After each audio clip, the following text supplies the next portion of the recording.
নমস্কার বন্ধুরা, Sujata kitchen with village ফুডে সবাইকে জানাই আন্তরিক ভালোবাসা। আবারও আজকে একটা নতুন রেসিপি নিয়ে চলে এসেছি রান্নাঘরে। আজকে দেখাবো এই যে সাবুর পায়েস অথবা কাঁচের পায়েস, যেটা ভাবতে পারেন। আমি আজকে সাবু দিয়ে পায়েস বানিয়ে দেখাচ্ছি।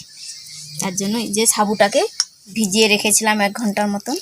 এখন ভালো করে হাত দিয়ে চটকে চটকে জল দিয়ে ধুয়ে নিচ্ছি।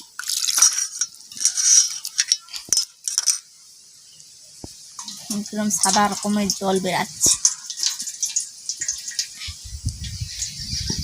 2 থেকে 3 বার জল দিয়ে ভালো করে ধুয়ে নিই।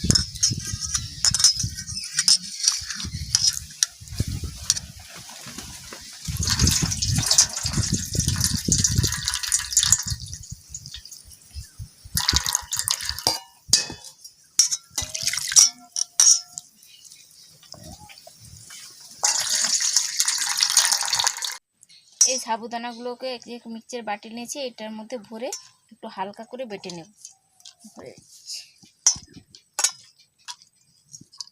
একদমই মিহি করে বাটা দরকার নেই, জাস্ট একটু ঘুরিয়ে নেব। দেখুন আমি বেটে নিয়েছি, বাটাটা দেখুন এভাবেই বাটতে হবে।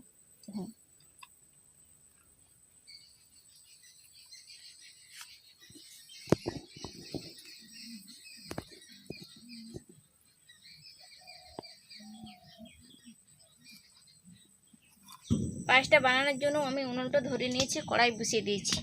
কড়াইয়ের মধ্যে এইবারে এই যে 500 লিটার দুধ নিয়েছি, আমি কড়ার মধ্যে দিয়ে দিই।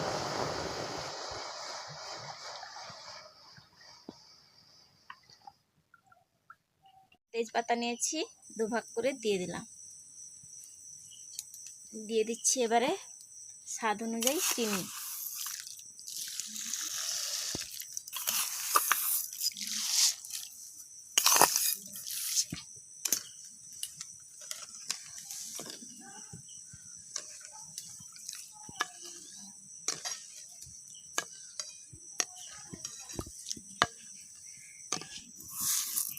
এই সাবুদানাটা যে বেটে রেখেছিলাম তাতে অল্প একটু চিনি দিয়ে ভালো করে হাত দিয়ে মেখে নিচ্ছি।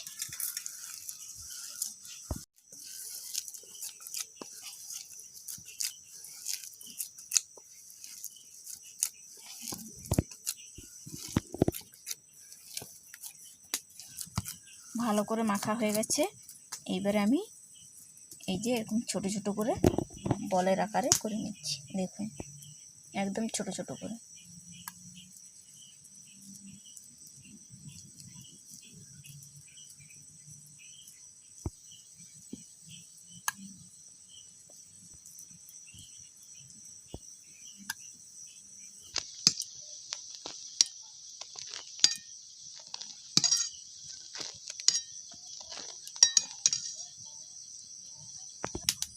দেখুন সব সাবুদানাগুলো আমি সব বলের আকারে করে নিয়েছি।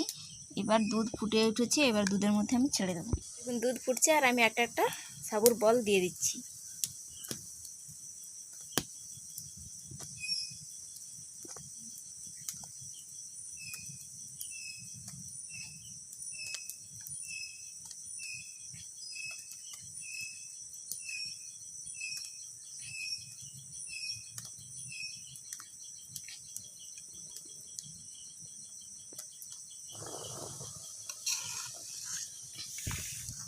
দেওয়ার পর একটু চামচ দিয়ে লাড়াচাড়া করে দিচ্ছি।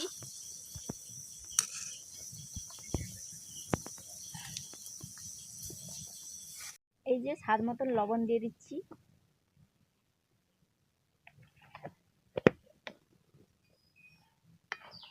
দিয়ে ভালো করে জ্বালন দিয়ে দুধটাকে ঘন করে নিতে হবে। দেখুন কিরকম সাবুদানার বলগুলো ফুলে উঠেছে।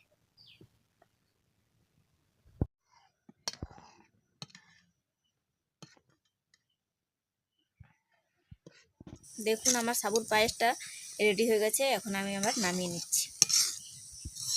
কতটা জ্বালন দিয়ে দিয়ে ঘন হয়ে গেছে। দেখুন দেখুন লাগছে কাঁচের পায়েসের মতো।